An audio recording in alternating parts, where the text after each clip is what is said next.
I said to you yesterday that I would give you the opportunity, because you've been wanting to do this for so long, to share with us your favorite joke ever. A moth flies into a podiatrist's office. A moth flies into a podiatrist's office. He sits down on the couch. He says, "Doc, I got problems, man. I got problems. I work for a company that doesn't seem to value me at all. I check in and I clock out. I've worked there for years and years. It seems like I've lost my way. My boss, Jeffrey Tambouli, doesn't even know my name, and I've worked under him for nearly 3 decades. Doc, I got problems." Mm-hmm. He says, "Doc, I'm in a loveless marriage. I've been with the same woman since high school. We had a spark, and it seems as though that flame has slowly but surely faded to black. This is a moth that has been around.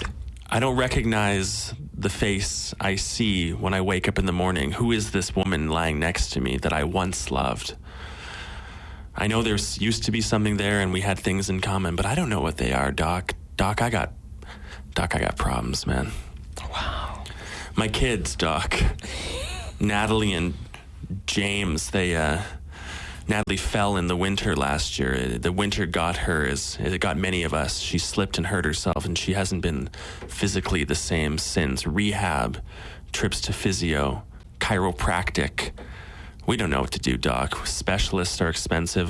Doc, I got And my son, problems. James, I couldn't remember his name at first, so he has self-esteem issues. James doesn't even like me. He hasn't talked to me in years. He walks by me like all I do is pay his rent, which I do. Wow. And he doesn't even seem to realize. Doc, my car. I can't even afford to fix my car, Doc. A moth has a car? Did he drive that car to the podiatrist's office?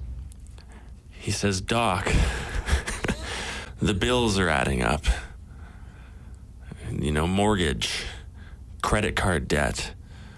I'm worried about putting my kids through school. My wife, Jules, she wants to head back to school herself, and I say, we can't afford that, Jules. But she says, "Hun, make it work. Doc, I got problems." Lots of problems, apparently. So the podiatrist turns and looks to him and says, "Moth, you do have problems, but this is a podiatrist's office. Why are you here? You should be seeing a psychiatrist. Or why did you come in here?" And the moth said, "Doc, because the light was on." Oh. Thank you. This Thank evening you for and also having me. tomorrow. I You know what, didn't do this this for the first year and a half or 2 years I worked here, but Yeah. I appreciate you having me every day on your show. This has been like the highlight of my day. Waking up every morning and looking over at my wife. Yes. Who is wonderful. You and love not her. like Jules whatsoever. Right. That's like the highlight of my day. Yes. But then when I get to speak with you on the radio, that's like a close number 2. It's mutual, man. I know. All right. All the best to you. Thanks, Coog. What's going on with CKP? Like, I want to give you even more man? time. It's just sports. Who cares? You know what? It's a clear vision into what's been happening this week. He's been calling it in on sports. Just mailing it in, brother. All right, man. All Thanks, the best. brother. Give me a hug. I will. Give me On air? Give me a Live? live hug on air. Come on. Let's make it audible. Let's hug it out. Let's hug it out. Oh, That feels right. there we go. There we go. Thanks, dude. All right, dude. Rich Abney, ladies and gentlemen.